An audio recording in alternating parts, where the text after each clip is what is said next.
1절 에스라가 하나님의 성전 앞에 엎드려 울며 기도하여 죄를 자복할 때에 많은 백성이 크게 통곡하매 이스라엘 중에서 백성의 남녀와 어린아이의 큰 무리가 그 앞에 모인지라. 11절 이제 너희 조상들의 하나님 앞에서 죄를 자복하고 그의 뜻대로 행하여 그 지방 사람들과 이방 여인을 끊어버리라 하니. 12절 모든 회중이 큰 소리로 대답하여 이르되 당신의 말씀대로 우리가 마땅히 행할 것이니이다. 네, 오늘 이 시간 우리가 함께 회개의 운동의 역사라는 제목으로 우리 에스라 10장을 함께 묵상하면서 우리가 지금 계속해서 묵상했던 에스라서를 마무리하려고 합니다. 오늘 이제 우리가 읽었던 에스라 10장은 에스라서의 가장 마지막 장입니다. 그러면서 이제 에스라서를 마무리를 하고 있는데요. 우리가 어제 이제 에스라 9장에서 이제 포로로 돌아왔던 귀환했던 백성들이 가지고 있었던 죄악, 이방 여인들과 결혼했었던 그 문제에 대해서 이야기를 했지 않습니까? 그 문제를 듣고 이제 회개의 역사 운동이 펼쳐지는 그런 이제 거기에 대한 절정과 결말로서 오늘 본문이 기록되게 됩니다. 그래서 에스라가 하나님 앞에 엎드려 울면서 기도하면서 죄를 자복합니다. 이게 어제도 말씀을 드렸지만 에스라가 지은 죄가 아닌데 에스라가 그 이스라엘의 백성들을 바라보며 자신의 죄처럼 자기가 하나님 앞에 자복하고 있었던 것이죠. 그 모습을 이제 사람들이 봤습니다.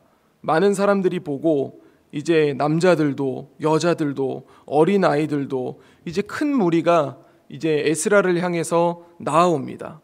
그렇게 나아왔을 때 자신들의 지도자였던 에스라가 어떻게 보면은 그들이 가지고 있었던 어려움을 회복시켰던 리더였지 않습니까?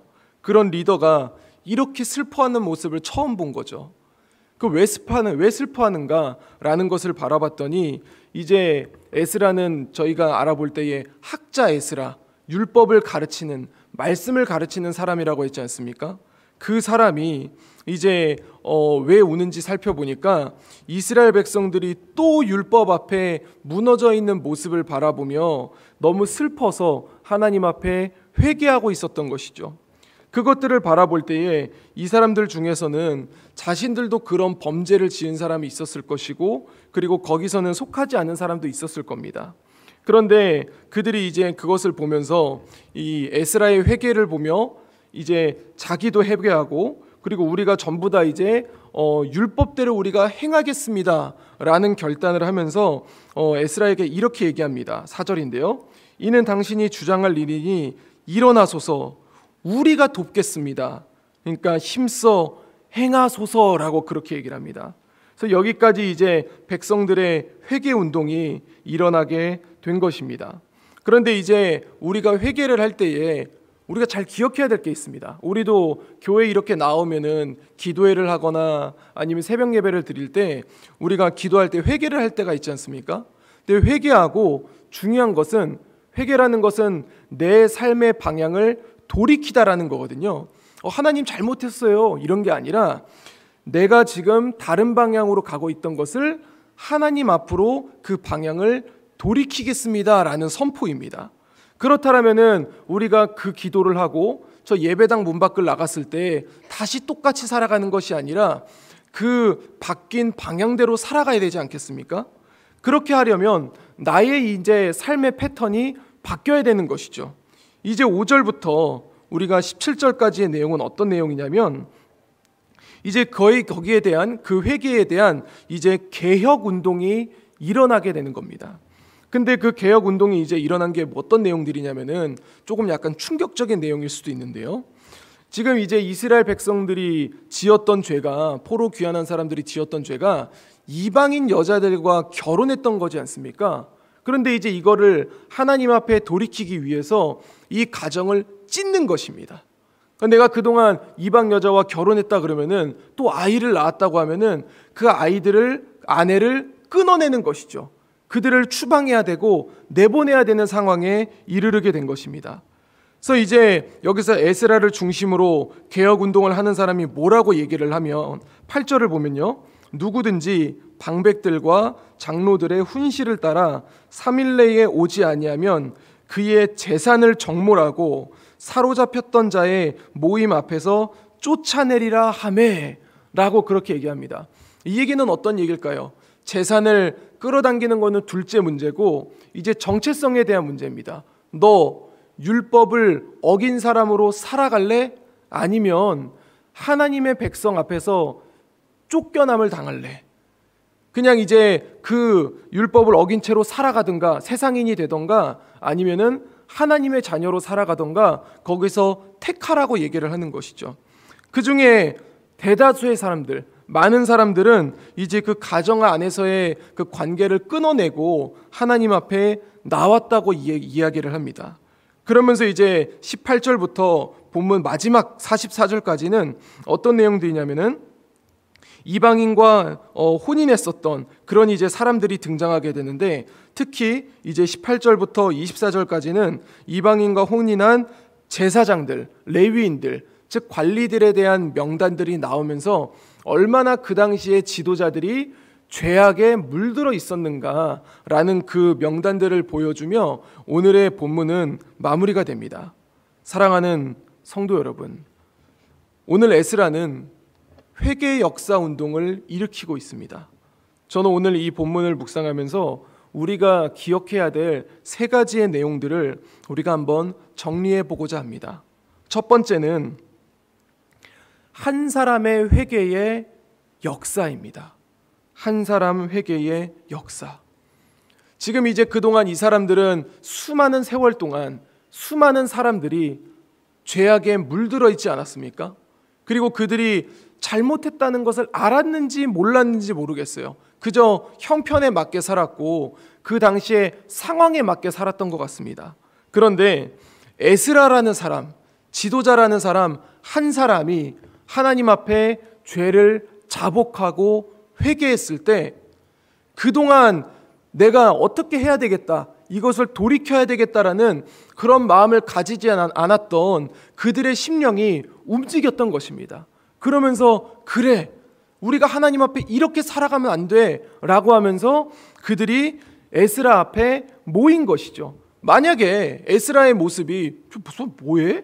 라고 이렇게 생각했다라고 하면은 그 옆에 모였겠습니까? 그런데 그 사람들이 에스라 옆에 모이고 우리가 돕겠다고 얘기하고 우리가 회개하겠다고 얘기하겠다라는 것은 그 사람들도 하나님 앞에서 살아가겠습니다라는 그런 결단의 역사가 이들 안에서 일어났다라는 것이죠. 우리나라 안에서도 이런 비슷한 역사가 일어난 적이 있습니다. 이제 우리나라 안에 이제 평양 대부흥 운동이라고 있습니다. 어떻게 보면은 한국 교회의 가장 뜨거운 역사가 일어났었던 그런 이제 시기인데, 그때 그 평양 대부흥 운동이 왜 일어났냐고 하면은 이 길선주 목사라는 한 사람의 회개로 시작이 됐습니다. 그냥 어떤 이렇게 우리가 모여가지고 굉장히 뛰어난 부흥사가 와서 설교 한 번 했다고 해갖고 이게 이제 일어난 일이 아니라요. 이 사람들이 한 사람이 이제 자기 죄를 자복하니까 또 다른 사람도 죄를 자복하고 또 다른 사람도 회개하고 그 회개 역사 운동이 일어나면서 그래, 우리 하나님 앞에 살아가자라는 그런 역사가 평양 대부흥 운동을 만들었었던 것이죠. 오늘 우리가 본문을 보면서 기억해야 될 두 번째 내용은 뭐냐면 죄악을 끊어냄의 어려움을 우리가 기억해야 됩니다. 죄악을 끊어낸다는 것에 대한 어려움. 오늘 우리가 본문을 보면서 이방인과 결혼했었던 그 가정들, 그 사람들이 결국은 이 관계들을 끊어냈지 않습니까? 다른 얘기로 하면은 에스라의 결단으로 인해 가정이 깨졌다라고 말할 수 있습니다. 그런데 우리가 이 본문을 보면서 에스라 되게 나빴네, 가정을 찢어? 이렇게 생각을 하는 것이 아니라 이 본문을 보면서 우리가 기억해야 될 게 뭐냐면은 죄악에서 돌이킨다는 거, 우리 안에 있는 죄악을 끊어낸다는 것이 그렇게 어렵다라는 것을 우리가 생각해 봐야 됩니다. 우리가 하나님 앞에 회개합니다라는 것을 할 때 정말 쉽게 생각하는 경우가 있습니다. 특히 우리가 어떤 부흥 집회나 특히 우리 어린아이들이 이제 수련회 같은 거를 하면은 꼭 회개를 하거든요. 그동안 우리가 살아왔던 거를 하나님 앞에 돌이키겠습니다. 그럼 막 정말 눈물 콧물 다 쏟으면서 이렇게 기도하지 않습니까? 그런데 진짜 회개라는 것은 그렇게 눈물 흘린다고 끝나는 게 아니라는 것이죠. 내 안에 있었던 그 회개했던 그 죄악을 끊어낸다라는 것입니다. 그게 너무도 어렵습니다. 오늘 본문을 볼 때 이 사람들은 그 이방인과 뭐 싫어하는데 결혼했겠습니까? 나름대로 사랑해서 결혼하지 않았을까요? 그랬는데 그 가정을 끊어내는 결단이 이들에게 필요했었다라는 것이죠. 그런데 이제 좀 우리가 놀라운 것은 그것을 끊어냈을 때 이때 당시 이제 2차 포로기한, 그 포로기한에 있었던 그 백성들 사이에서 회개운동이 일어났고 율법의 회복의 역사가 일어났다는 사실을 우리는 기억할 수 있어야 됩니다.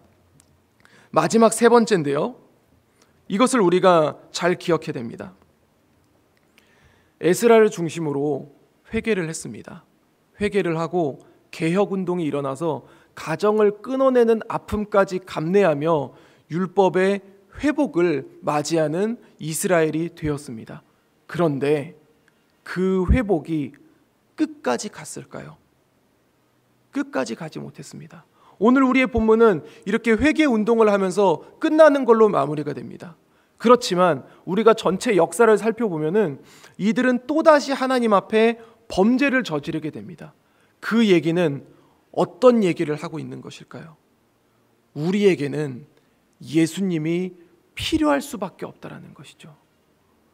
인간의 어떤 능력과 인간의 의지와 인간의 마음으로는 죄악을 이겨낼 수 없다라는 것을 오늘 본문을 통해 우리가 깨달을 수 있는 것입니다. 그렇기 때문에 우리에게는 예수님이 필요할 수밖에 없습니다. 예수님이 우리에게 구원자가 될 수밖에 없습니다. 예수님을 통해서야 진정한 회복이 일어나고 진정한 회개의 역사가 완성된다라는 것입니다. 주 안에 사랑하는 성도 여러분, 너무도 감사하고 축복 가운데 있는 것은 그래도 우리는 예수님을 맞이한 상황에서 지금 이 땅 가운데 살아가고 있습니다. 그 이야기는 우리가 주님을 의지하며 주님 앞에 회개하고 주님 앞으로 돌이킨다라고 하면 그 예수님이 보내신 성령 하나님이 우리와 함께함으로 말미암아 이 회개의 역사에 대한 완성을 일으킨다라는 것입니다. 이제 오늘 하루가 시작됩니다. 우리에게 있던 죄악이 있다면, 우리 안에 있는 죄악이 있었다면 그것은 어떤 것일까요?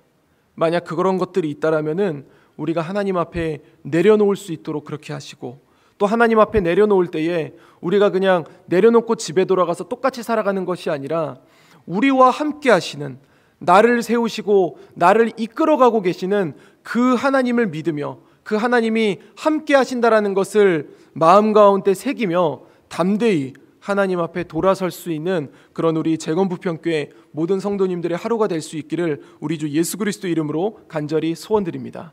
기도하겠습니다. 이제 오늘 받은 말씀으로 함께 기도하겠습니다. 하나님, 우리가 한 사람 회개의 역사를 기억하게 하여 주시옵소서. 죄악을 끊어내는 것이 결코 쉽지 않다는 것을 깨닫고 하루빨리 돌이키게 하옵소서. 그리고 우리에게는 예수님이 필요할 수밖에 없다는 것을 인정하고 마음으로 주님을 나의 구주로 모시게 하여 주시옵소서. 함께 기도하겠습니다.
이제 오늘의 기도 제목을 가지고 합심하여 기도하도록 하겠습니다. 첫 번째 기도 제목입니다. 우리는 어제 하나님 아래라는 제목으로 말씀을 받았습니다. 이번 한 주 우리가 살아가면서 하나님 아래의 삶을 살아낼 수 있도록 인도하여 주시옵소서. 그래서 다음 주일에 모일 때 영적 전쟁의 풍성한 이야기들을 교제할 수 있게 하여 주옵소서. 함께 기도하겠습니다.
두 번째 기도 제목입니다. 우리의 다음 세대를 위해 기도합니다. 새학기가 되었습니다. 우리의 다음 세대들은 새로운 반, 새로운 학교로 나아갔습니다. 그곳에서 좋은 영향도 있겠지만 세상적인 사상과 가치관의 영향을 받게 됩니다. 주님, 우리의 다음 세대들을 주께서 보호해 주옵소서. 함께 기도하겠습니다.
세 번째 기도 제목입니다. 성도들의 건강을 지켜주소서. 코로나뿐만 아니라 육체적으로 아픈 성도들의 소식들이 들립니다. 주님, 우리 성도들의 건강을 지켜주시고 아픈 부분 어루만져 주셔서 하루빨리 회복되게 하여 주시옵소서. 함께 기도하겠습니다.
이제 개인의 기도 제목을 가지고 하나님 앞에 기도하시기 바랍니다.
수고하셨습니다.